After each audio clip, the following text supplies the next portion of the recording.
Shalom saudaraku dalam Tuhan. Saudara, kalau Juma benar-benar memperhatikan dan mendengarkan apa yang disampaikan oleh Bapak Bambang Nursena di akhir video ini, maka saya percaya bahwa Juma pasti sadar kalau dia sudah sangat salah menafsirkan ayat-ayat Alkitab, dan tentunya dia malu tentang itu. Nah, saudaraku dalam Tuhan, apa yang disampaikan oleh hambanya Bapak Bambang Nursena, mari kita langsung saja melihatnya, mendengarnya, dan sebelumnya ya, mari kita dukung Apologet Kristen dengan like dan juga share video ini supaya semakin banyak jiwa-jiwa di luar sana yang dimenangkan untuk kemuliaan nama Tuhan. Mari kita mendengarkan video berikut. Kita mulai dari pernyataan Juma di dalam ruang debat. Berikut videonya. Inilah anakku yang kukasihi, kepadanya lah aku berkenan, dengarkanlah dia. Nah, sekarang mana perkataan Yesus yang mau didengarkan agar kita menyembah seperti kau? Gedein suara doang, kamu mah malu. Gitu kan? Kalau udah kayak begitu, yang dicari mana lipstickku, mana bedakku. Orang nggak ada kayak besar suara. Kamu yang bawa narasi, situ yang bawa narasi, tapi narasimu bohongan. Inilah anakku yang kukasihi, kepadanya aku berkenan, dengarkanlah segala apa yang dia ucapkan. Nah, sekarang mana ucapan Yesus yang harus didengarkan supaya kita menjadi Kristen penyembah Yesus? Enggak, ini jadi mau melindungi Vincent ini. Enggak, Bang. Ya, suka kali kau gitu, Edis. Edis, kau itu dari dulu seperti Ria Jenaka kalau kau berdialog. Sekarang melindungi Vincent. Ini Vincent udah dilindungi nih, belum. Enggak. Mungkin perkataannya di Yohanes 13:16 itu loh. Kan tulisannya merah tuh. Aku berkata kepadamu, sesungguhnya seorang hamba tidaklah lebih tinggi daripada tuannya, ataupun seorang utusan daripada dia yang mengutusnya. Yohanes 17:3. Inilah hidup yang kekal itu, yaitu bahwa mereka mengenal Engkau satu-satunya Allah yang benar, dan mengenal Yesus Kristus yang telah Engkau utus. Terus problemnya di mana? Problemnya adalah Allah yang benar dan mengenal Yesus Kristus yang telah Engkau utus. Engkaunya besar. Problemnya itu di otakmu. Bantuin lagi nih.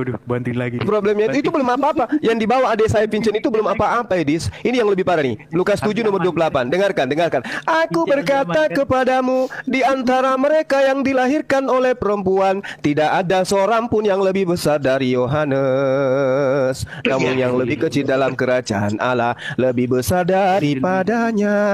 Gitu loh bunyinya. Dalilnya sudah sangat jelas. Tak ada seorang pun yang dilahirkan seorang wanita yang lebih besar dari Yohanes.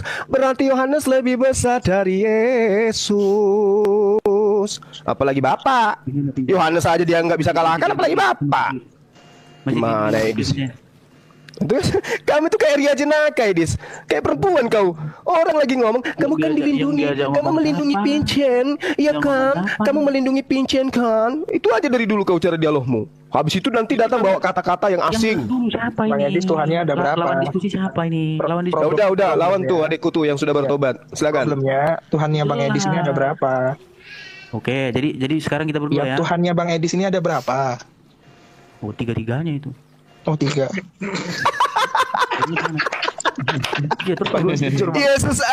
Yesus aja sudah sehebat itu, Edis, bisa bangkitkan orang mati. Tuhannya cuma satu. Lega, kamu bukan siapa-siapa, Tuhanmu 3. Memang hebat kau ini. Tepuk tangan dulu buat Edis. Ayo teman-teman, anak-anak semua bangun, tepuk tangan tuh Edis dulu. Oke, lanjut. Jadi bisa nggak Vincent kalau misalnya kamu nggak dilindungi sama Kipli gitu, coba? Sanggup nggak? Udah kamu udah hancur, Tuhanmu 3-3 aja. Kayak mana ceritanya? Lanjut. Kipli itu ngomong terus, nganggep kamu nggak berguna gitu loh. Kalau Tuhannya 3, gak berguna, makanya dia ngomong terus. Iya Bang, kalau Tuhannya 3, seandainya Abang Edis berdoa, ke yang mana berdoanya? Apakah ketiga-tiganya semua? Yang mana? Apakah Yesus aja? Yang mana? Ke yang mana aja? Terus kalau yang duanya nggak disebut, apa nggak kesinggung dia, nggak cemburu? Enggak. Oh, mana ada? Udah belum pertanyaanmu? Saya belum nanya loh sama kamu. Mau bertanya. Kupikir naik ke sini mau ditanya, ternyata mau bertanya. Tuhannya 3. Di antara Tuhanmu yang 3 itu yang lebih kuasa di 3-tiganya itu yang mana, Edis? Gurunya datang. Yang lebih berkuasa di antara ketiga Tuhanmu itu yang mana? Gurunya datang lagi, belain lagi. Oke, lanjut ya Bang Edis. Lanjut. Berarti gini aja Vincent, gini, kamu bisa nggak suruh gurumu diem dulu, bisa nggak? Kita dua ini. Ya boleh ayo. Kamu itu cuma Ria Jenaka di sini. Nah, orang jurus gurumu aja cuma berarti kesimpulannya diskusi buat apa? Iya. Jadi gini loh bro, kesimpulannya di Lukas 11 ayat 27, ketika Yesus netek, berarti tiga-tiganya ikut netek seperti kata Bang Edis kepada Bunda Maria. Kan di Lukas 11 ayat 27 dijelasin kalau Yesus itu netek kepada Bunda Maria. Baca aja Bang Edis. Berarti tiga-tiganya ikut netek dong. Enggak. Loh, tadi katanya Tuhannya 3. Giliran netek nggak mau Tuhannya ikut tiga-tiganya. Yang satu aja yang netek, Dek. Yang duanya itu nonton Tuhan. Kacau.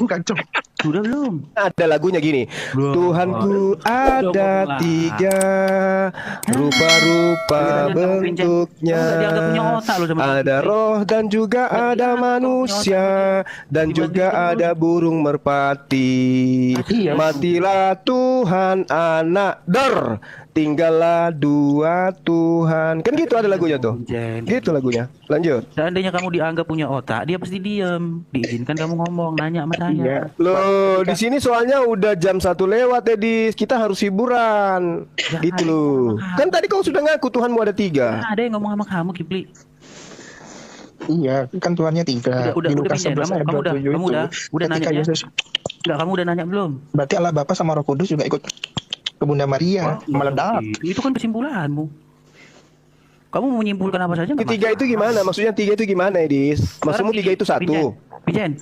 Ya. Allah nyuruh kamu nyembah Muhammad. Ya. Gak ada. Muhammad itu mengajarkan cara menyembah Allah, cara mengesahkan Allah. Kamu disuruh mentaati Muhammad nggak sama Allah? Kan Allah yang memerintahkan. Allah yang memerintahkan melalui Nabi Muhammad. Berarti yang kamu taati Allah Muhammad. Karena gini Bang, sejatinya ketika Tuhan itu datang ke dalam bumi, manusianya yang hancur. Tapi di perjanjian baru, ketika Tuhan itu datang ke temu manusia, Tuhannya yang hancur, meledak. Itu di perjanjian baru Bang. Meledak. Bukan meledak, Dek. Salah, mati kan meledak. Itu balonku ada 3 itu. Mati lagi. Dibantuin lagi nih. Enggak, tadi saya ngomong dibilangnya Tuhanmu meledak. Yang benar itu Tuhanmu mati. Kalau meledak itu kita ganti lagunya. Balonku ada 3. Ini kan Tuhanmu ada 3, bukan meledak. Mati. Tuhannya Muhammad itu besar Bang. Kalau dia turun ke bumi, manusianya itu meledak. Ini kebalikannya di perjanjian baru itu. Kalau Tuhan ketemu manusia langsung gelagapan begitu. Yang kamu taati Allah Muhammad. Saya hanya menjelaskan. Yang kamu taati Allah Muhammad. Bang Edis. Yang kamu taati Allah Muhammad. Yang kamu taati Allah Muhammad. Allah lah. Muhammad gak kamu taati? Nabi Muhammad kan perantaranya. Pusing kepala saya ini. Yang kamu taati Allah Muhammad? Allah lah. Muhammad Allah itu menyampaikan karena dia terlalu besar, manusia ini tidak bisa menerima tekanan yang besar karena manusia ini lemah. Makanya diutuslah Nabi dan Rasul seperti halnya Isa. Yang ditanya bukan itu. Muhammad gak kamu taati? Bukan Tuhan itu mengutus menjadi manusia lalu Tuhannya yang hancur disalib dan terkutuk seperti 3:13. Saya nggak pernah menuhankan Muhammad. Kok kamu menuruti Muhammad? Loh, menuruti apakah karena Tuhan? Sekarang Bang Edis disuruh sama orang tua beli terasi ke warung. Kalau menurutin apakah jadi nyembah orang tua? Kalau kamu menuruti gitu konsepnya. Kamu jadi nurutin iblis nggak? Kalau nurutin iblis? Iya, siapa yang nurutin iblis? Yang ada kalau misalnya kamu nurutin iblis, kamu nyembah iblis? Enggak, saya nggak mau nurutin iblis. Misal ada orang nurutin iblis dia jadi menyembah iblis nggak dengan cara menuruti iblis itu? Misalnya iblisnya ngajarin nyembah manusia gitu ya. Gitu ya. Gini, saya nangkepnya gini, Bang Zuma. Berarti ya, kalau iblis itu kan kalau diturutin iblisnya kan iblis endingnya itu ngajarin nyembah manusia. Kalau Rasulullah Muhammad SAW itu kan endingnya nyembah kepada Allah. Kan gitu. Saya bisa jawab. Kamu dianggap lemah gitu? Enggak, kamu dianggap lemah gitu sama enggak, jadi gini bro. Kok dibantuin? Kok dibantuin ya? Enggak, saya bisa. Karena kamu lucu, kamu imut, otakmu kecil. Jadi gini, analoginya dia itu menyamakan Tuhan dengan iblis. Enggak, saya tanya dulu kamu, gitu, Pincen. Kalau kamu menuruti hawa nafsumu, kata Quran, kamu jadi mengilahkan hawa nafsumu enggak? Gimana konsepnya? Pertanyaannya salah itu Bang. Coba kamu baca Al-Jathiyah 23 itu. Kamu tahu nggak di situ ada orang yang menuhankan hawa nafsunya, menjadikan ilah hawa nafsunya. Oh iya, karena dia karena orang itu tidak arahnya ibadahnya kepada Allah. Yang menyembah hawa nafsu itu, yang mentuhankan hawa nafsunya itu ajarannya bukan menyembah kepada Allah. Seperti kamu ini, hawa nafsumu menuhankan 3 Tuhan. Kamu nggak menganggap Pincen punya pikiran? Sehingga dia bisa jawab. Yang nggak punya pikiran itu situ. Ada aja Tuhan kok 3. Kenapa kamu nggak kasih kesempatan dia jawab? Geli aja mendengarkan kamu. Kenapa kamu nggak kasih kesempatan? Gemes. Jadi Pincen, jadi menurutmu kamu dianggap Zulkifli nggak mampu jawab? Bisa jawab. Cuman Nah, itu kan saya kasihan masih pakai aja. cara Paulus, licik cedik seperti ular, padahal kita cuma gemes dong. Saya santai aja, Bang. Keroyokan. Meledak. Vincent, Yoi. kamu tahu nggak kenapa orang itu disebut atau jatuh kepada kategori mengilahkan hawa nafsunya? Ya karena hawa nafsu itu cenderung ke perbuatan yang negatif. Diapain hawa nafsunya sehingga disebut dituhankan? Seperti menyembah manusia itu hawa nafsunya yang Hawa nafsunya itu ya. Diapain hawa nafsunya? Salah satunya itu apa namanya? Onan itu. Onan itu tidak mau menggauli istri kakaknya, dia malah coli sama Tuhan dibunuh karena hawa nafsunya onani. Bahasa Islammu jangan keluarin, malu. Itu dalam Bible abang itu onan itu. Itu di Bibelmu Tuyul. Itu di kitabmu Tuyul. 8110, gua bacain ya. Gimana? Aduh. Pada waktu itu Yehuda memanggilkan saudara-saudaranya menumpang pada seorang Aman aja lah enak, aman aja lah. Naja, coba Naja, kenapa itu disebut menuhankan hawa nafsunya? Al-Jasiyah 23 itu. Iya karena dia menuruti hawa nafsunya. Hawa nafsunya karena coli, Bang. Sama Tuhan Sekarang apakah baginda Rasulullah Muhammad SAW mengikuti hawa nafsunya? Kan tidak. Jelas. Apa jelasnya di mana? Jelasnya di mana? Dia perintahkan untuk taat kepada Allah. Dia memerintahkan untuk taat kepada Allah, bukan untuk menyembah kepada dirinya. Kamu yang gagal panen karena Tuhanmu tiga. Mengikuti perkataan Nabi Muhammad untuk menyembah kepada Allah. Taatnya umat Islam kepada baginda Rasulullah Muhammad SAW adalah taatnya seorang umat kepada Rasulnya, sehingga menghasilkan umatnya nyembahnya kepada Allah. Kalau taat kepada hawa nafsu adalah mengikuti apa yang ada di dalam diri orang tersebut tanpa ada perintah, ada unsur dari Tuhan. Seperti kamu yang suka coli. Yang suka coli kayak kamu misalnya, 3 kali sehari kayak obat. Itu hawa nafsumu, tidak ada perintahnya dari Tuhanmu. Seperti tidak ada perintah menuhankan Yesus. Kau tuhankan Yesus. Itu hawa nafsumu yang kau tuhankan itu. Nggak ada perintahnya. Bahwa bukan ia yang punya keturunan nanti. Sebab itu setiap kali ia menghampiri istri kakaknya itu, ia membiarkan maninya terbuang supaya ia jangan memberi keturunan kepada kakaknya. Tetapi yang dilakukan itu adalah jahat di mata Tuhan. Maka Tuhan membunuhnya dia juga. Bang, kasihan amat sih, coli aja dibunuh sama Tuhan, Bang. Kan aja kok manu begini. Naja. Orang tidur yang dipanggil. Saya ada di sini tapi menghindar. Dasar aduhai. Ada yang bisa didiskusi sama kamu, Kipli. Kamu cuma besar suara doang. Meledaknya pakai kol-kolah. Meledak. Nah sekarang saya tanya dalilnya mana? Sembahlah anakku Yesus mana? Mana dalilnya sembahlah anakku Yesus mana? Enggak ada kan? Itu kamu sedang menuhankan otakmu yang akal-akalan itu. Enggak ada data dari Tuhan untuk menyembah anak Maria. Kau sembah. Itu artinya kau menuhankan hawa nafsu dan akal-akalmu itu. Gitu loh, Edis. Bang Edis. Kalau menuhankan hawa nafsu itu. Coba Naja, di dalam Quran ada orang yang disebut menjadikan hawa nafsunya sebagai ilahnya. Kenapa? Iya. Oh, surah Al-Jasiyah yang biasa kamu tanyakan dari dulu itu dah. Itu terus ganti-ganti ayat. Saya baca ya ayatnya ya. Saya baca ayatnya. Menuhankan Muhammad dengan pakai standar itu. Gimana sih? Ya, saya baca ya ayatnya ya. Bismillahirrahmanirrahim. Afara'aita man ittakhadha ilahahu hawa wa adallahu Allahu ala ilm wa khatama ala sam'ihi wa qalbihi wa ja'ala ala basarihi ghishawah faman yahdihi min ba'dillahi afala tadhakkarun. Kalau kita buka di dalam tafsir Al-Kabir yang ditulis oleh Al-Imam Al-Hafidh At-Tabarani. Maksud ayat ini mengarah kepada orang-orang ahli Mekah yang menyembah batu dan menyembah kayu gitu. Apain hawa nafsu sama mereka? Iya, jadi mereka ini hawa nafsu ini ditafsiri oleh Imam At-Tabarani adalah orang Mekah yang menyembah batu dan kayu gitu, Mas Edis. Artinya diapain hawa nafsunya? Loh, coba saya dengarkan Bunyi ayatnya begini. Maka pernahkah kamu melihat orang-orang yang menjadikan hawa nafsunya sebagai ilahnya? Diapain hawa nafsunya? Kita kan harus tahu ya berkenaan dengan apa ayat itu. Ilahnya itu siapa? Ilah ini adalah yang pertama Al-Hajar, yang kedua adalah Al-Khoshab.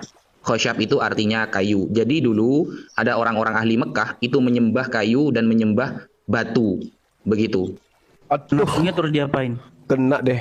Loh, kayu dan batu. Ya itu. Jadi gini loh Mas. Kan lafaz kayak Ini saya Najak, artikan satu-satu ya. ulangi Saya artikan Oke, satu-satu ya. Sebentar Najak, sebentar Najak ya. Tolong dengerin ya. Jadi saya pengen diskusi itu diskusi yang baik. Kalau diskusi yang baik itu saling mendengarkan. Bukan cuma gede-gedean suara doang, ya kan?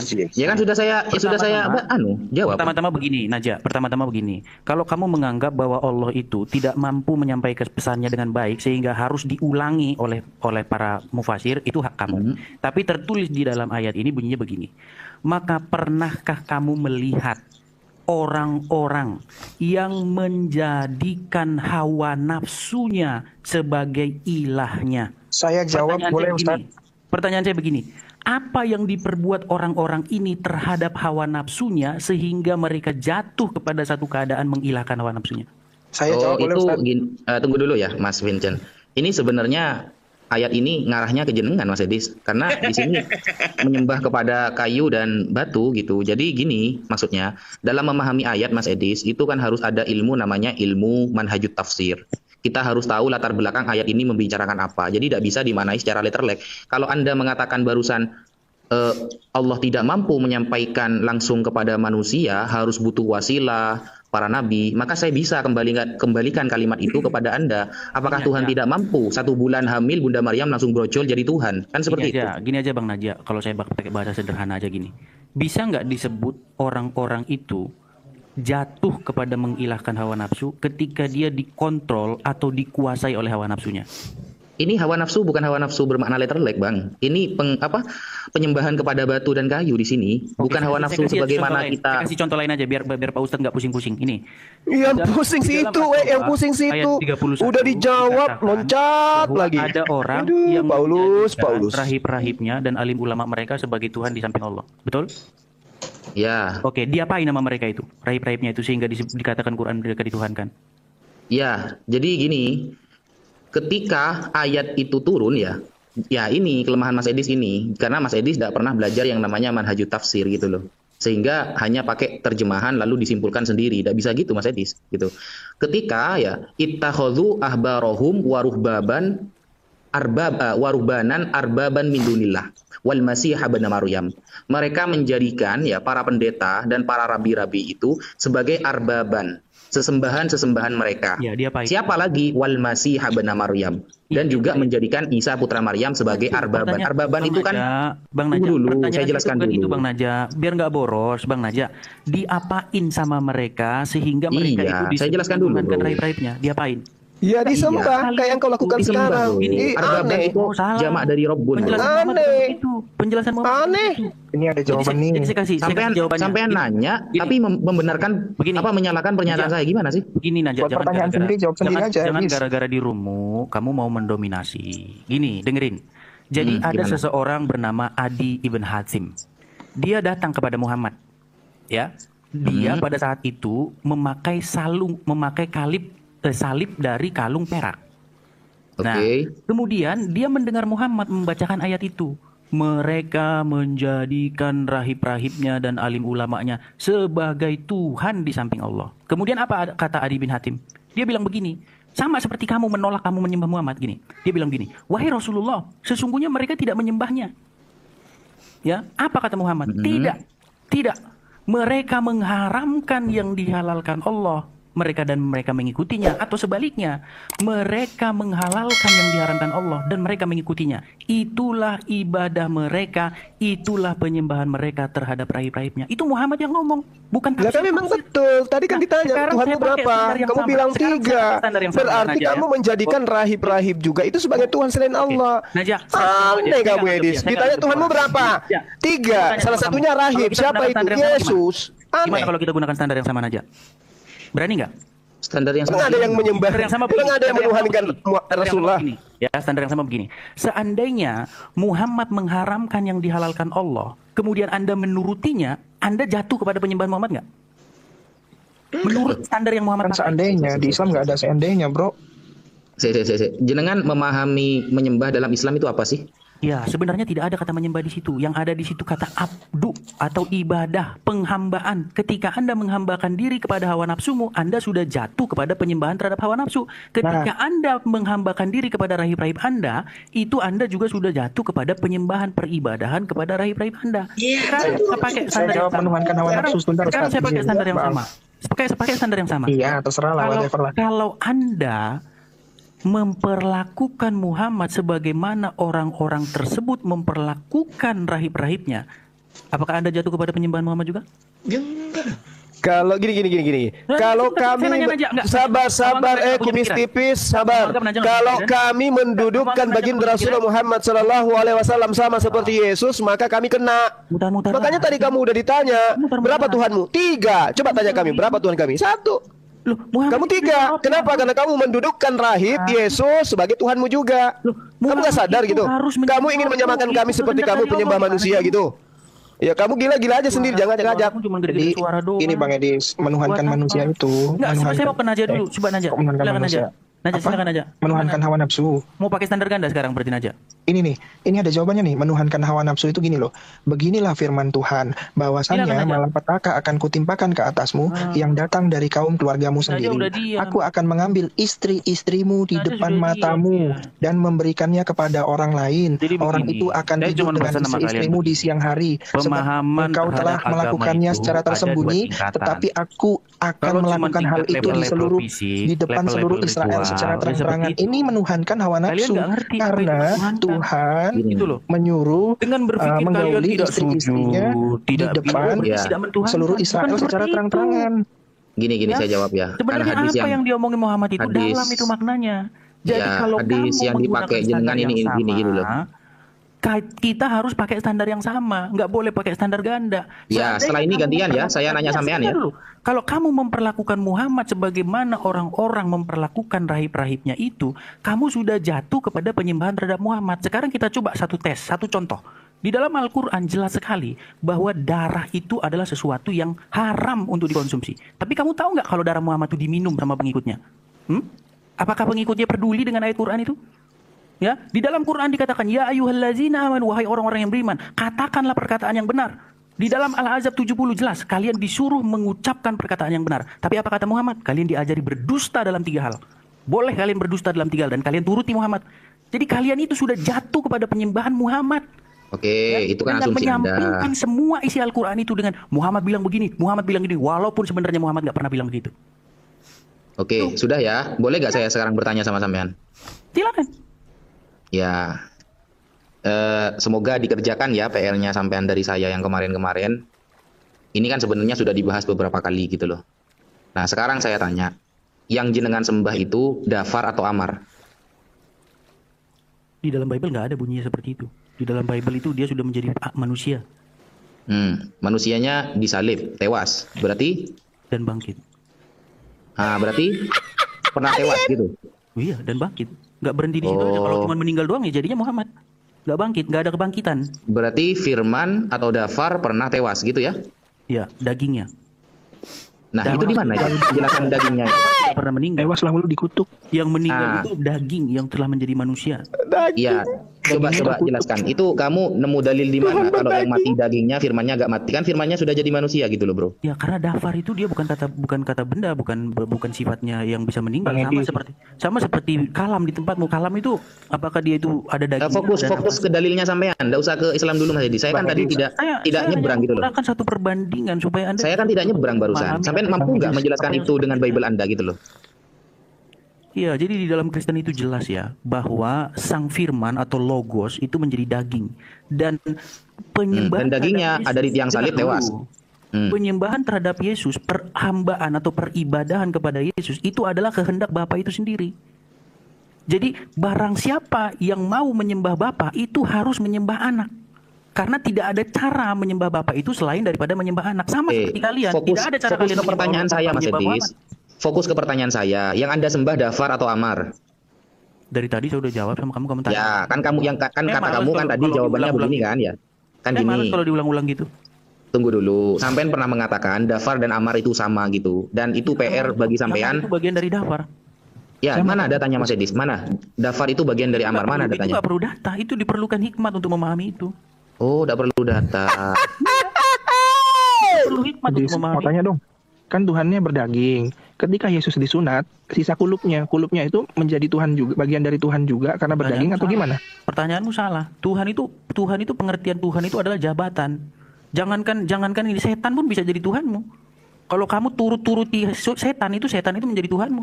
Iya, kulup kan Yesus itu kan katanya daging ya kan. Nah, waktu ada bersunat kami itu ngikutin kulup. Kami nggak ada ngikutin kulup. Yesus kan Kami lagi ngikutin kan Paulus kulupnya mulai licik dia lagi. Kami kulupnya bagian dari daging atau bukan? Kulup yang Anda Kalau sebut tadi daging. kalian sudah diwajibkan kalian itu menjadikan Muhammad sebagai ilah kalian. Harus kalian turuti Muhammad Kan itu. coba lihat, tengoklah ini. Tengoklah si Paulus ini. Iya. Kamu ditanya Coba kulub saja. larinya ke Rasulullah. Tadi daging. Tadi firman jadi manusia, jadi daging. Tapi Kulubnya ada itu yang juga kan daging, tuyul. Ada yang Jadi sampai itu kulubnya juga adalah Tuhanmu kan? Nah, iya. Benar kan? Hendak Kulupnya menjadikan ketinggalan loh itu, Muhammad Bang. sebagai Coba, Bang. itu sebenarnya kehendak Allah kulubnya sendiri. itu juga kan jadi daging. Itu juga Saya nggak Tuhanmu. Jadi bukan Trinitas. Saya nggak Kenapa? bilang ya, Karena ada bahwa entitas baru setelah dia disunat. Muhammad Ada sebagai Tuhan ilah itu- kecil yang digunting. Saya nggak Paham? bilang itu musyrik. Saya Iya. nggak bilang itu musyrik. Itu kan ketinggalan waktu setelah Yesus manusia Tuhanmu saat itu nggak bangkit. naik ke atas Kulubnya nggak pernah langit, bangkit. kan udah disunat. Kulupnya Kulubnya tidak pernah bangkit. Allah Tertinggal menjadikan itu. Muhammad sebagai ilah itu bukan musyrik. Naja, dengar nggak Naja? Ini giliranmu ditanyai agamamu. Kulubnya Dengar, Yesus itu loh. Alah, pura-pura. Naja, saya ngomong satu kali lagi ya. Ketika Kumis kamu tipis kau ditanya tentang menjadikan Tuhanmu yang Muhammad dipotong sebagai kulubnya ilah, kan Tuhanmu jadi daging saya tuh. bilang Jadi kulubnya juga Tuhan kan? tidak musyrik di situ. Karena apa? Yalah. Karena itu kehendak Allah Dasar. sendiri. Jadi kehendak Allah supaya kamu menjadikan Muhammad itu sebagai ilah, sebagai otoritas di dalam hidupmu yang harus kamu taati dan kamu patuhi. Ketika kamu mentaati dan mematuhi Muhammad, maka di saat yang sama kamu mematuhi Allah. Makanya saya bilang menjadikan Muhammad sebagai ilah itu bukan musyrik, karena itu kehendak Allah itu sendiri. Sama sebenarnya Itu di dalam pagan, itu agamamu. Kau aja yang kayak gitu, bahwa Edis. menjadikan Kau Yesus jangan ngajak-ngajak sebagai kita. ilah, itu kehendak Bapak itu sendiri. Cuman Kalau mau kadang-kadang gila-gila paham aja dengan sendiri, bahasa nggak usah saya. ngajak-ngajak. Karena bahasa saya ini udah bahasa yang paling maksimal. Kan gini Mas Top of the Edis, pile. sampean kalau nanya ke saya minta Jadi data. jadi kita nggak- Saya minta data ke sampean kok malah hikmat katanya ada butuh data. Itu gimana sih? Yang ini lagi. Enggak, kalau Kan ngomong ini agama pengikut saya Paulus, nggak cerdik ngomongin hal-hal seperti yang ular. fisik. Kita ngomongnya udah sifatnya udah tingkat rohani. Tingkat rohani. Tingkat rohani. tahu nggak, Bang? Saya tanya, itu kulubnya Yesus kulub rohani atau bukan? Jadi Naja, saya cuman ngomong begitu. meledak. Kalau kita Enggak. Meledak. Gimana cara Mas Edis ya? Kalau Cara memahami hikmat bahwa ngomongin hal-hal yang kayak begini lagi. gini Mas Edis. Karena sampean inti janji mau perbedaan nyarikan Islam dan data Islam waktu itu gitu loh. Enggak, Kan inti- gini, sampean mengatakan ya, Naja, yang disembah inti sampean perbedaan- adalah Dafar yang menjadi manusia. Yang kamu sembah itu Sampean mana? bilang Dafar adalah sebagian dari Amar. Saya minta data yang mengatakan Dafar bagian dari Amar. Selama kita tidak bersepakat tentang definisi penyembahan, maka selama itu kita akan jadi debat kusir, nggak karu-karuan. Iya, Makanya kita saya minta harus data bicara dulu dulu. Mas Edis. Dafar Apa itu sama itu dengan Amar Mas Edis. Beda, Edis. Kau itu nyembah kulub. Beda. Apa itu penyembahan? Karena di dalam pikiran kalian yang dimaksud penyembahan itu tunggang-tungging, padahal yang dimaksud Quran bukan itu. Yang dimaksud penyembahan dalam Quran itu apa yang dikatakan Muhammad kepada Adi bin Hatim. Bagaimana orang-orang jatuh kepada penyembahan rahib-rahib dan alim ulama tanpa sadar. Tanpa sadar mereka sudah menuhankan alim ulama itu. Dengan cara bagaimana? Dengan cara menurutinya tanpa batas. Bahkan Oke. ketika perintahnya itu Ya, melanggar sudah. perintah Allah sekalipun, hantam, turuti. Dinda Naja, berarti kalau kamu Edis nggak ini ngerti adalah pentuhan esensi Paulus. dari seperti itu. Berarti dia pentuhan Paulus karena dia mengikuti perintah-perintah Paulus. Kami dalam Penyembah Paulus. Karena bumi dan langit sekalipun runtuh, Omongan maka Paulus itu tidak ada satu artinya. pun hukum, tidak satu iota Makanya, pun akan kutinggalkan di dalam- dari hukum Taurat. Di dalam Tetapi Bible, Paulus Nabi itu selalu bicara, dengarkanlah firman Tuhan, bukan omongannya dia. Tapi Muhammad. Oh dia, omongannya dia. Dengan matinya Yesus di atas tiang salib, maka dia telah membatalkan kontara dan segala ketetapan yang ada di dalamnya. Dan itu kau praktekkan sekarang, Edis. Kau itu menyembah Paulus. Makanya Yesus mengatakan dalam Yohanes 8:44, iblislah yang menjadi bapakmu dan kamu mau melakukan keinginan-keinginan bapakmu. Atas keinginan siapa engkau menjadi Kristen? Paulus. Atas keinginan siapa engkau beribadah hari Minggu? Paulus. Atas keinginan siapa engkau menuhankan 3 Tuhan? Paulus. Atas keinginan siapa engkau menuhankan Yesus? Paulus. Atas keinginan siapa engkau makan babi? Paulus. Jadi kamu itu pentuhan Paulus. Kata Yesus, kamu itu pentuhan Paulus. Iblislah yang menjadi bapakmu. Dan satu-satunya manusia yang mengaku bapa di dalam Yesus Kristus itu adalah Paulus. Masih mau? Pengertian ibadah. Apa pengertian ibadah Naja? Kamu belum jawab pertanyaan saya loh. Gak ada data kamu. Enggak, saya nggak mau hal yang remeh-temeh. Inti Yang remeh-temeh aja kamu udah bisa nampilin data gitu loh. Enggak, inti Orang perbedaan kita itu tuh apa? harus kita serahkan dalam nama Tuhan Yesus kepada iblis sehingga binasa tubuhnya agar rohnya diselamatkan pada hari Tuhan. Enggak, dari tadi gimana? Dia ngomong dari tadi nih, ngomong terus. Kalau model si Alwan atau Najak masih bisa, diskusi masih bisa. Tapi kalau model kayak Ngobrol sama saya, Bangku. Oh, kalau saya nggak bisa. Saya nggak bisa membiarkan iblis menyesatkan dengan terang-terangan kayak gitu. Nggak bisa. Kenapa kamu harus Sekarang kau menyembah Yesus itu perintah siapa? Kau bilang tadi perintah Bapak. Tapi kalau saya minta data, kamu nggak bisa kasih. Yang ada adalah perintahnya Yesus. Barang siapa yang berkata dengan mulutnya Yesus itu adalah Tuhan, maka dia akan diselamatkan. Roma 10 nomor 9 nomor 10. Makanya Yesus mengatakan, iblislah yang menjadi bapakmu dan kau mau melakukan keinginan-keinginan bapakmu. Apakah ada umat Islam yang menyebut Nabi Muhammad SAW sebagai bapak? Kagak. Apakah kalian itu menyebut Paulus itu sebagai bapak? Yes, Bapak Paulus. Pengakuan di dalam 1 Korintus mengatakan, akulah yang menjadi bapakmu di dalam Yesus Kristus. Berarti kau itu penyembah Paulus. Belum paham? dengan kata-kata ya ayyuhallazina amanu katanya. Dengan mengatakan kepada Muhammad ya ayyuhan nabiyyu. Kamu manggil-manggil Muhammad itu dalam sholatmu. Iya, dia dipanggil sebagai nabi itu, Yul. Bukan dipanggil sebagai Tuhan kayak kau memanggil Paulus sebagai bapak. Ngerti kau? Enggak akan mungkin ngerti. Emang dia dengar? Padahal Yesus nggak ketemu sama ya Paulus. ayuhan nabiyyu. Gimana? Padahal Yesus nggak mengenal Paulus. Ini Bang Edis, dalilnya ada di dalam Bible sebenarnya itu ya. Gini. Satu Raja-Raja ya, coba dibuka ya. Satu Raja-Raja pasal 22 nomor 23. Karena itu sesungguhnya Tuhan telah menaruh roh dusta ke dalam mulut semua nabimu ini. Sebab Tuhan telah menetapkan untuk menimpakan malapetaka kepadamu. Berarti semua nabi-nabi ditaruh roh dusta sama Tuhan iblis. Pantas jenengan dusta terus dari tadi. Sebenarnya kalau diskusi Islam dan Kristen itu intinya itu yang saya bilang tadi. Jangan lari kemana-mana. Kan Tuhan itu kan kedagingan, seluruhnya daging. Ketika Yesus diangkat ke langit, kulupnya itu ikut keangkat nggak, Bang? Tuhan kok kedagingan? Gimana kamu? Loh, tadi situ yang bicara tentang definisi daging. Tuhan itu telah menjadi daging, firman itu telah menjadi daging. Edis, Abang yang bilang, ketika Tuhan Yesus itu adalah firman. di dalam Bible Firman itu telah menjadi langit, daging. kan makan ikan goreng, diangkatlah ke langit dia, ya kan? Nah, apakah kulupnya juga ikut terangkat ke langit? Jadi sebenarnya perbedaan Islam dan Kristen itu udah jelas. Kalian mengikuti atau menuhankan Muhammad, kami menuhankan Yesus. Cuma Oh, beda kamu. Beda dong. Oh, enak kali. Yang kau tuhankan itu Paulus. Kalau berdasarkan perintah untuk taat kepada baginda, lantas kau tuduh kami menuhankan baginda Rasulullah SAW, berarti kamu itu menuhankan Paulus. Kenapa? Karena kamu menjadi Kristen itu berkat Paulus. Apa yang kau lakukan dalam ibadahmu, prosesinya semua adalah perintah Paulus. Orang-orang di luar Coba. udah nggak percaya lagi. Mana perintah yang kamu lakukan hari ini yang berdasarkan atas lisan Yesus? Mana? Ada? Nggak ada. Tapi semua perintah yang kamu lakukan, Edis, itu perintahnya adalah perintah Paulus. Berarti kamu adalah pentuhan Paulus. Makanya Yesus mengatakan, iblislah yang menjadi bapakmu. Dan bapak yang dimaksud di situ adalah Paulus. Pengarang hadis yang mengait-ngaitkan dirinya dengan Muhammad. Paulus. Itulah yang kalian tuhankan itu. Paham? Paulus. Makanya dikatakan dia menuhankan rahib-rahibnya. Ya itulah kalian. Manusia kok dituhankan. Padahal nggak remis. Cari remis dia ini. Nggak ada lah Bang kita menuhankan Muhammad. Perintah-perintah. Nah, karena kamu nggak ngerti apa itu menuhankan. Yang menuhankan kedagingan itu Abang. Ketika Yesus bersunat, kulupnya kan ketinggalan. Waktu Yesus sebelum naik ke surga makan ikan goreng, kulupnya itu ikut diangkat apa enggak? Coba Najak, apa itu mentuhankan Najak? Itu loh Bang, jawab dulu dong. Silakan Najak, apa itu mentuhankan? Nah kan kalian bingung. Jadi kalian jangan nanya seperti itulah, malu sendiri nanti dengan. Mungkin kalau sama gini sudah, ini gampangannya gini sudah Mas Edis. Gitu loh. Ilahan ya, ilahan yang kamu maknai mentuhankan ya, ilahan itu punya berapa makna dalam kamus bahasa Arab Mas Edis? Yang ditanya 1, 2, 3, dor. Definisi ilah itu. Definisi Ilah itu bahasa Arab Mas Edis, punya beberapa makna. Ada berapa sih maknanya ilah itu dalam kamus? Kalau kita pakai bahasa coba sebutkan 3 aja Edis. Sebutkan 3 aja.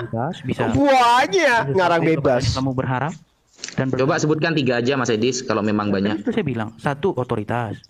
Yang kedua kekuatan. Yang ketiga sesuatu yang kepadanya kamu berharap. dan bergantung. Di mana itu? Sesuatu yang padanya kamu berharap itu di kamus apa itu? Saya kasih contoh. Di kamus apa itu, Mas Edis? Kamusnya. Ketika Namanya kamus apa, Kak? Namanya? Loh, kita nggak usah pakai kamus. Ketika kalimat Kamus itu Bigos itu. Tidak usah pakai kamus katanya, Bang. Kamus gereja. Iya, kalimat itu kan digunakan dalam satu kalimat. Jadi kita bisa punya nalar, punya otak untuk memahami apa dari kalimat arti dari kata itu. Kalau punya otak, nggak mungkin kau katakan Tuhanmu Orang-orang tiga. Yang menuhankan hawa nafsunya atau membuat hawa nafsunya sebagai ilahnya. Kan dibuat itu hawa nafsunya sebagai ilahnya. Tunggu.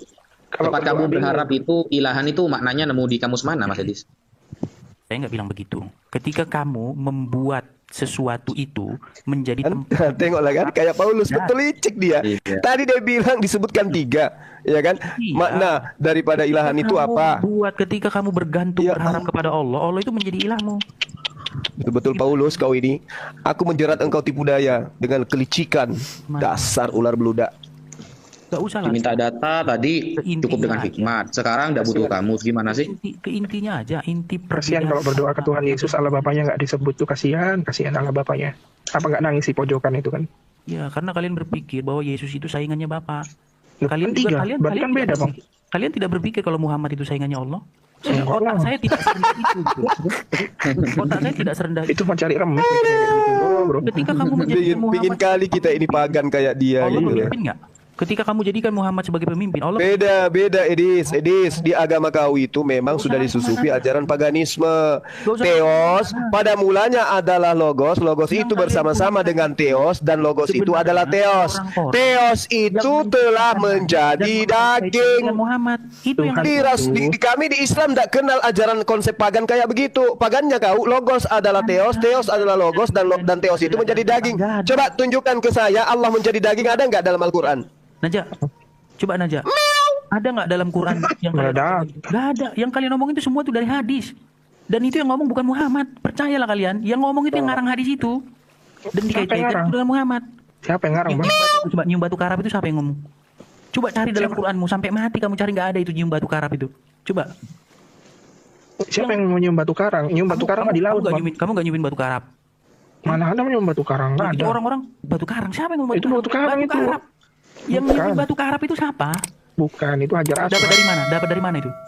Jadi gini, ada satu penelitian. Dapat dari mana? Kalau itu batu meteor atau batu Dapat karang, dari mana? bebannya lebih besar Nyium batu daripada karab di air, mana? Di Quran maka mana? dia tenggelam. Tapi Hajar Aswad Makanya itu saya setelah bilang, diteliti kamu dia nggak itu tenggelam. menuhankan Jadi tidak orang ditemukan yang satu ngarang spesies kita batu itu, pun yang itu ada di Vincent. bumi maupun yang ada di langit. Jadi kamu itu Karena batu meteor itu dicemplungin ke laut. Berarti sama dong. Kalau kau cerita tentang surat yang ngarang-ngarang surat Lukas, ngarang-ngarang surat Paulus, memerintahkan nyembah Yesus, sama dong kau nyembah pengarang kitabmu, ya kan? Benar nggak? Kami itu jelas kitab kami. Ya sama, itu jelas kitab kami juga. Terus kenapa kamu tidak didefinisikan menyembah Lukas? Nggak ada dalam Kenapa kau tidak dikatakan menyembah Lukas? Sementara Yesus tidak pernah mengatakan seperti apa yang dikatakan oleh Lukas. Kamu Ayo. di Quranmu sampai kiamat nggak ada suruh cium. Ya kamu cari juga di dalam Injil yang diberitakan Yesus. Mana Injil yang diberitakan Yesus? Cari sampai botak gigimu nggak akan pernah kau temukan. Yang ada sekarang itu adalah gospel karangan-karangan Lukas, Markus, Matius, dan itu yang kau tuhankan. Dan itu ditiru sama Boleh nggak saya mengatakan kamu itu menyembah Lukas, menyembah Paulus? Boleh nggak saya katakan begitu? Tak ya. di kitab Lukas itu ada kisah Maria. Di mana Yesus memberikan pengesahan kepada kitab Lukas? Di mana? Lah, itu sama kitabmu itu. Gimana kamu? Dasar Paulus, umat licik lu, cerdik seperti ular. Cari aja dulu kulupnya Yesus tuh. Iya. Mana sama kulupnya ini. Yesus? Sama ini, Bro Edis. Pada mulanya Logos menjadi Theos. Logos itu adalah Theos. Theos itu telah menjadi daging. Di antara daging itu ada kulup. Dipotong dia. Kemanakah Logos yang menjadi kulup itu? Tanya Edis. Gak ada suruh nyium batu karab. Kalian itu udah dikontrol yang namanya hadis. Yang suruh kau nyembah biji pelernya Yesus siapa? Ya, bahasa-bahasa Islammu keluar. Loh, kan sama toh? Kan sama. Kau nyembah Yesus. Yesus menjadi manusia 100%. Kalau dia menjadi manusia 100%, mohon maaf Edis, berarti dia dilengkapi dengan biji peler. Paham? Sedangkan Muhammad disebut mempunyai kekuatan 30 laki-laki. Udah mulai nipu. Bang, itu masih oke, Bang. 30 laki-laki. Yang ada itu ini, Bang. Tuhannya siapa yang meminjam pusok Tuhannya siapa yang turun ke Pisau bumi? cukur. Meminjam Raja pisau Asur. cukur dari Raja Asur dari seberang Sungai Efrat. Saya kasih tahu. Yang saya Untuk 70 cukur bulu? siapa? Kepada penyembah. Untuk cukur Mencukur bulu, bulu paha. pahanya aja ada bulu. Gimana di situnya? Gondrong. Berarti sebelum ada Yesus itu Tuhan sudah pernah jadi manusia yang meminjam pisau cukur dari seberang Sungai Efrat dari Raja Asyur buat minjem, buat nyukur bulu paha. Mereka nyium batu Ya Tuhan, di situ. Tuhan yang kaya. Kenapa? Yang penting jangan nyembah manusia yang berkolot. Makanya saya bilang sama kamu Kipli, kami sujud itu sebagai arah kiblat. Kami mencium batu itu karena Rasulullah pernah melakukan. Mencium HP bukan berarti kami itu mencium istri. Kalau misalnya gini, saya nelpon sama istri, kangen sama istri, kemudian saya cium HP, apakah kemudian saya itu istri saya itu adalah HP? Baca Yosua 27, bagaimana batu itu batu diangkat menjadi saksi. Baca Yakub juga sujud menghadap ke batu. Baca itu kitabnya Daud, bagaimana kemudian Salomo juga cium batu menghadap ke batu. Kan gitu. Nah sekarang gerejamu itu di depannya ada toilet, lalu kamu kemudian menghadap ke sana. Apakah boleh saya mengatakan kamu itu menyembah toilet? Yesaya 26 ayat 4, Allah itu gunung batu. Itu merujuk kepada Yesus. Yesaya 26 ayat 4, Allah itu gunung batu. Mempercayai. Yang diajarin Yesus apa? Yang kau amalkan apa? Yesus memerintahkan pengikutnya menjadi Islam, kau malah menjadi Kristen. Yang orang dia Aduh, Edis. Kapan sehatnya si Edis? Kapan sehatnya? Yesus memerintahkan kamu menjadi Islam, kenapa kau jadi Kristen? 10 tahun saya pelajari Islam itu. Saya tahu betul. 10 tahun. 10 tahun aku pelajari Islam. Saya 20 tahun pelajari Bible. Paham? Saya belajar Bible itu dari tahun 2000 berapa itu? 2002 saya belajar Bible. Paham kau? Hadis kudus. Sekarang begini. Muhammad, Quran. Sekarang begini. Ayo mari kita adu belajar bahasa Ibrani. Berani enggak? Suara doang. Enggak mau saya diskusi. Ayo doang. Doang. Saya lebih milih. Sekarang kau buka kamera, tampilkan Al-Quran kau baca. Sekarang teman-teman sini tampilkan Ibrani saya baca. Berani enggak? Mau Quran versi yang mana sama saya? Tuh Quran. Terserah mau versi gereja, mau versi Edis, terserah. Buka. Coba saya pengen lihat kau baca. Cek itu saking sering saya baca. Makasih yang ngasih koin teman-teman. Ya, saya bilang gini ya. Enggak, saya tanya sama kamu belajar 10 tahun itu kamu belajar apa? Kalian edit jadi Muhammad. Itu sebenarnya yang kamu pelajari 10 tahun itu apa di Al-Qur'an? Kalian itu yang kau pelajari 10 tahun itu apa, Edis? Yang kau pelajari 10 tahun itu apa? Yang kau pelajari 10 tahun itu apa? Kalian edit jadi sulbi. Alah, dasar umat Paulus. Apa sulbi? Ngarang belajar 10 tahun Al-Qur'an, membacanya aja nggak bisa. Gimana itu? Makanya orang-orang di barat itu sudah tahu Quran itu asal usulnya dari Keriana. Itu dokumen Kristen. Oh, pantas aja orang-orang di barat itu sudah mulai masuk Islam ya. Ninggalin gereja. Gereja berubah jadi diskotik. Ditanya Quran dijual. Kok ditanya alif lam mim apa? Karena bukan buku kalian itu. Gimana? Istilah Trinitas atau Tritunggal. Banyak orang mengganggu kita dengan pertanyaan ini. Kan tidak ada istilah Trinitas dalam kitab suci. Kenapa kita mati-matian mempertahankannya? Terus saya jawab, sebetulnya istilah tauhid juga tidak ada dalam Quran. Kenapa jadi tema besar yang harus dipertahankan? Teologi sebuah agama itu adalah hasil refleksi yang lebih mendalam. Judulnya tidak usah dipersoalkan, yang penting kan isinya. Jadi kan tidak ada Trinitas dalam Alkitab, tidak ada pula kata tauhid dalam Al-Quran, kan gitu kan, sama-sama kan, kosong-kosong. Tapi artinya isinya prinsip tauhid dalam Islam itu kan ada. La ilaha illallah wahdahu la syarikalah, tidak ada ilah selain Allah yang Maha Esa, tidak ada sekutu baginya. Persis sama. Kekristenan itu dibangun di atas pondasi keyahudian, di mana monoteisme itu sangat strict dipertahankan. 3 kali sehari orang Yahudi harus mengucapkan Shema Yisrael Adonai Elohenu Adonai Echad. Dengarkanlah wahai Israel, Tuhan Allah kita Tuhan itu esa. Tatkala Yesus ditanya hukum mana yang paling utama dari semua hukum yang ada, Mitzvah Harisona, Yesus menjawab dengan mengutip Ulangan pasal 6 ayat 4. Tentu kemudian diberi implikasi moralnya. Kasihlah Tuhan dengan segenap hati, dengan segenap akal budi, dengan segenap kekuatan, dan kasihlah sesamamu manusia seperti diri sendiri.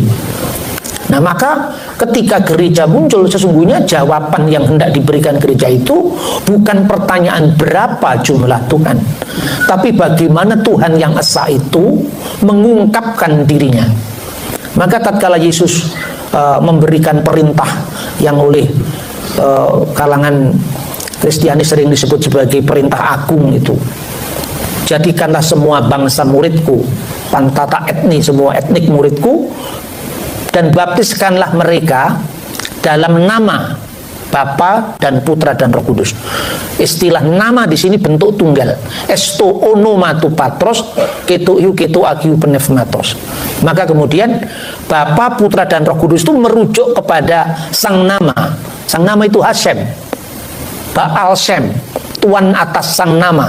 Dan nama di dalam budaya Ibrani itu bukan sekedar sebutan, tetapi mengungkapkan pribadi yang dinamakan, kuasa di balik yang dinamakan. Maka orang yang mati disebut kehilangan nama.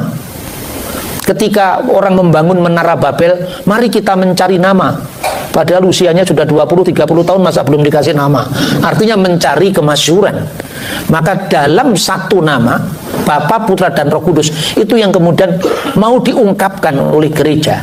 Apa maknanya satu dalam ketigaan itu, Bapa dan Putra dan Roh Kudus?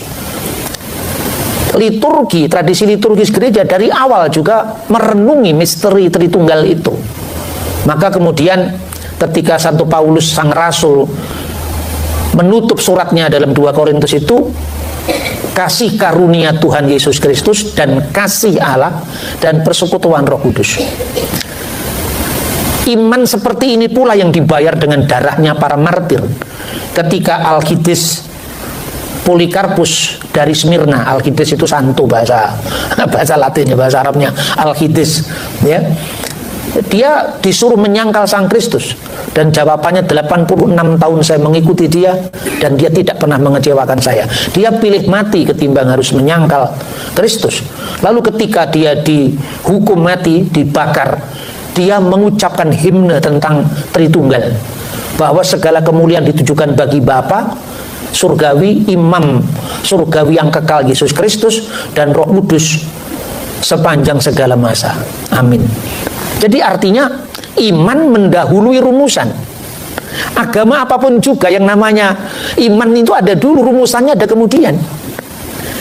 Saudara-saudara, bahkan Yudaisme itu merumuskan imannya baru abad 13 itu. Yang namanya 13 ikrar iman dari Maimonides. Islam merumuskan pengakuan imannya lebih simpel. Tidak ada ilah selain Allah, Muhammad utusan Allah. Tapi ketika bagaimana misteri iman itu dipergumulkan, apakah hubungan antara Allah dengan sifatnya? Ilmu kalam itu muncul kira-kira 200 tahun kemudian setelah adanya agama Islam. Sampai kemudian sekarang muncul yang namanya Ahli Sunnah wal Jamaah, yang merumuskan hubungan antara Allah sebagai zat, sebagai substansi dengan sifat-sifatnya itu. Hubungannya adalah asifatul laisatil dat walahiyya ghairuha. Sifat-sifat Allah itu tidak sama dengan zatnya, tapi juga tidak berbeda dengan zatnya. Segala sesuatu yang bicara tentang Tuhan itu ya transrasional. Ketika ditanya ini firman bersama Allah, firman itu adalah Allah, itu ruwet, ya sama ruwetnya. Sifat itu tidak sama dengan dat, tapi berbeda dengan dat. Ya tidak sama kan berbeda, tidak berbeda kan sama, ya sama ruwetnya. Bicara tentang metafisika, masa dibuat sederhana? Tapi bisa juga kita pahami. Jadi gereja akhirnya kan menemukan, tentu kita percaya itu atas bimbingan dari Roh Suci.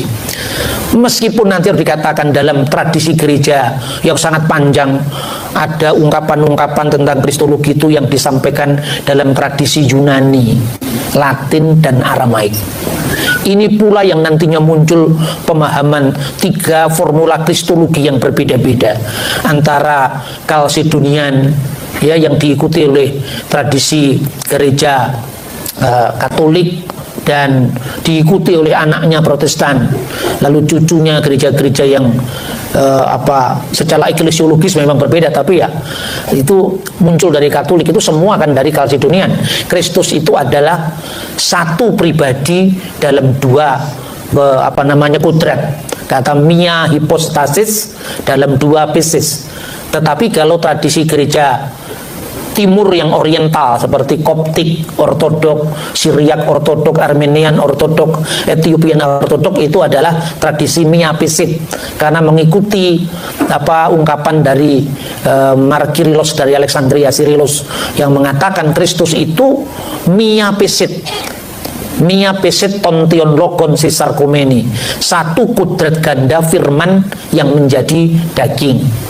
Tapi intinya sama juga, sepenuhnya ilahi, sepenuhnya insani. Kemudian ada tradisi gereja pre-Kalsedonian. Baru-baru ini melakukan dialog antara Patriark Martin H4 dengan Paus Yohanes Paulus II. Baru tahun 1994 menyepakati sebuah agreement bahwa ternyata mereka itu juga bukan historian. Karena itu juga ternyata itu salah paham dalam istilah. Ada tradisi gereja yang memakai bahasa Latin, memakai bahasa Yunani, memakai bahasa Syriak. Syriaknya pun atau Aramaik itu Syriak barat dan timurnya beda. Kalau Syriak barat itu Maronit di Lebanon, Ortodoks Syria. Kalau yang gereja-gereja yang dalam kesatuan dengan tata suci Roma itu adalah gereja Maronit. Yang Ortodok itu yang tidak dalam kesatuan dengan Roma disebut Ortodoks Syria. Itu memakai bahasa Yunani, Aram yang banyak mengambil vocabulary bahasa Yunani. Sementara ada gereja yang terpisah dari gelanggang sejak konsili kedua di Konstantinopel. Kenapa mereka terpisah? Karena gereja-gereja ini dulunya di bawah wilayah Persia. Lah Persia dulu sebelum zaman Kristiani, sebelum zaman Kristen bertentangan dengan Imperium Roma Pagan. Jadi gereja-gereja ini dicurigai sebagai antek-anteknya Roma Pagan itu. Maka Konstantin Agung menulis surat kepada Kaisar Persia atas nama pelindung umat Kristiani. Dia menitipkan orang-orang Kristiani yang ada di wilayah Kekaisaran Persia. Dijawab oleh Kaisar Persia, sahabat musuh saya adalah musuh saya juga. Dan setelah itu konsili Efesus tidak hadir, karena kalau dia hadir dia dianggap antek-anteknya Roma Pagan tadi. Ini hal-hal politis yang tidak banyak diungkap selain hanya lihat hasil konsilinya seperti apa. Nah Bapak Ibu, maka yang saya lakukan itu tidak hanya melihat dari restoran siap saji, rumusan-rumusan teologis, tapi juga bagaimana dapurnya saya kunjungi. Istilah ini dimaknai apa? Nah ternyata tahun 94 itu ungkapannya berbeda.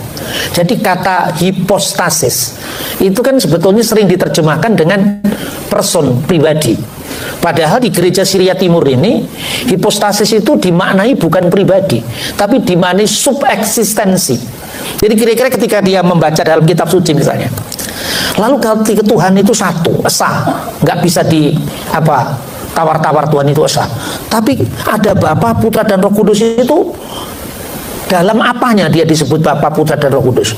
Maka kata kesatuannya diikat oleh kata-kata ousia. Ousia yang sering diterjemahkan dengan bahasa Latin substansi. Una substantia tres persona. Persona. Jadi personanya itu adalah Bapa, Putra dan Roh Kudus. Dalam bahasa Yunani, mia ousia tres hypostaseos. Jadi hipostasis itu di dalam gereja-gereja yang berbahasa Yunani yang mainstream itu sebetulnya sering diterjemahkan begitu saja dengan pribadi. Padahal pribadi itu kalau dalam bahasa ini proposon. Itu dibedakan kalau di gereja Syria Timur. Jadi ini sebetulnya konflik terminologi sebetulnya. Maka di Syria Timur itu Kristus itu satu prosopon, satu pribadi dalam dua hipostasis dan dua pesis.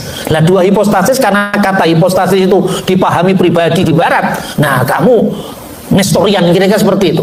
Setelah kurang lebih 1600-an tahun tidak bertegur sapa, gereja saling mendekat. Patriarknya gereja Syria Timur namanya Martinda IV bertemu dengan Sri Paus Yohanes Paulus II. Akhirnya keluar, Bapak Ibu bisa cek dokumennya sekarang ada. Ternyata gereja Syria Timur ini percaya bahwa Kristus itu juga memiliki keduaan, tapi makna keduaannya itu sepenuhnya Allah, sepenuhnya manusia. Kesatuannya diikat pada istilah proposon atau pribadi. Sama dengan di gereja arus utama di mana itu mia hipostasis, tapi kata hipostasis itu dimaknai subeksisten. Karena hipo dan istemi, sesuatu yang berdiri di bawah yang lain. Lah ini kalau diungkapkan dalam umat awam kan pusing semua, saudara-saudara. Maka saya mencoba untuk bagaimana merumuskan dalam bahasa yang bisa dipahami sehari-hari. Saya sampaikan intinya gini loh. Pokoknya Tuhan itu dalam kesatuannya itu ada Bapa, ada Putra, ada Roh Kudus. Putra itu tidak berarti Tuhan itu terus beranak, enggak lah. Masa ada agama kok seprimitif itu? Tuhan itu beranak, enggak ada lah. Maka saya tunjukkan. Saya hanya mengucapkan dari syahadat panjang itu saja.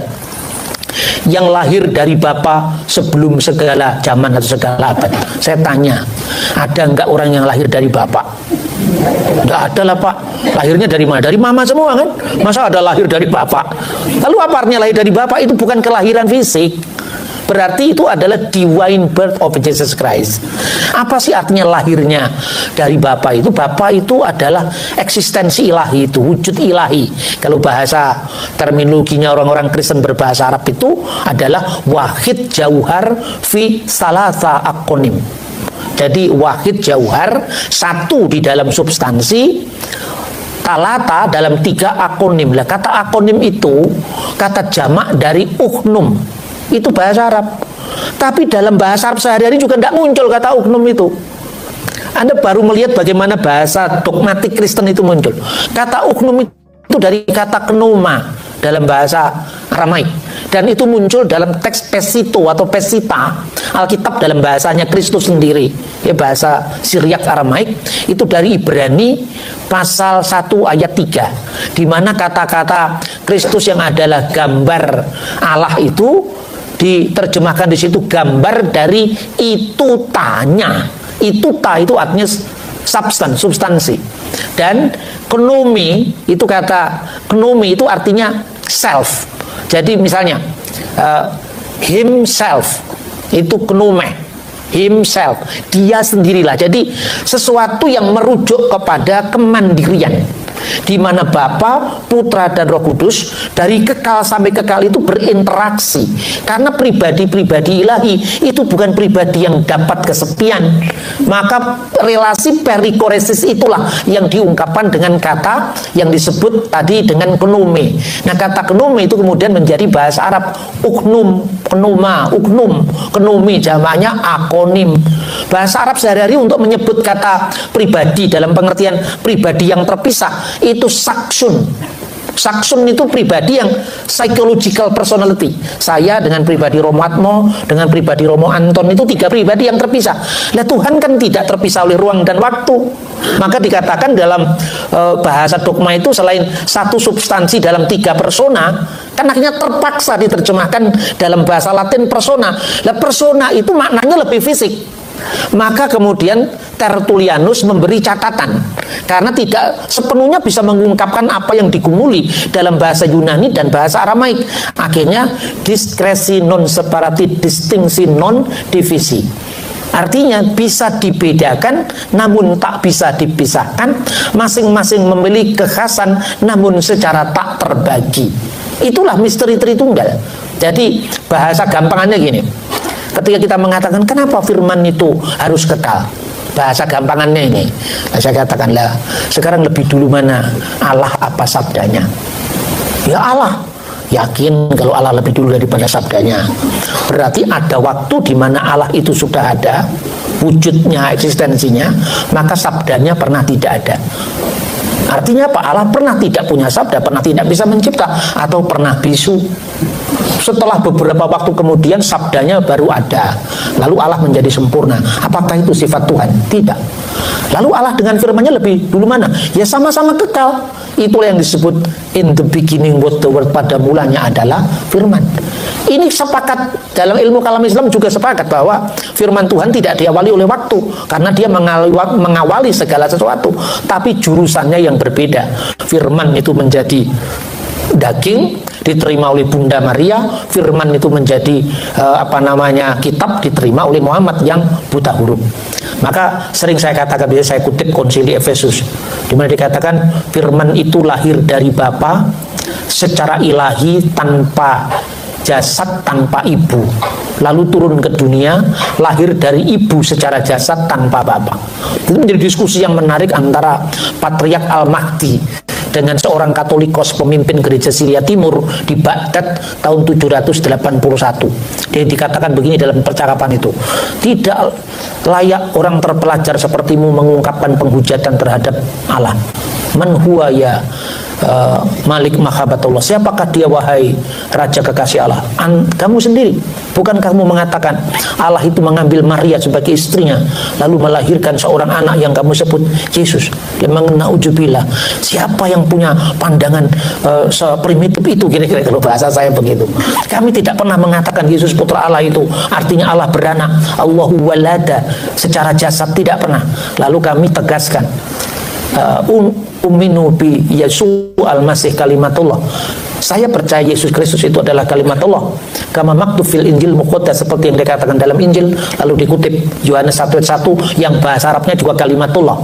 Seperti apa yang diungkapkan dalam kepercayaan Islam, sekalipun maknanya nanti berbeda secara teologis. Fil badi'il kanal kalimah wal kalimatu kana indallah wa kana kalimatullah. Namun kami juga percaya firman yang bersama-sama dengan Allah yang menciptakan segala sesuatu itu menyatakan dirinya. Maka kami sebut pernyataan diri Allah itu dilahirkan dari Bapa. Wulida minal ab ilahan bigoiri jasad dunaum, lahir dari Bapa secara ilahi tanpa jasad, tanpa seorang ibu. Untuk menegaskan apa? Kristus itu benar-benar firman Allah yang adalah Allah. Maka lahirnya dari Bapa itu Allah menyatakan dirinya dengan sang firman. Tidak seorang pun pernah melihat Allah, tapi putra tunggal yang ada di pangkuan Bapa, dialah yang eksegesatu yang menyatakannya.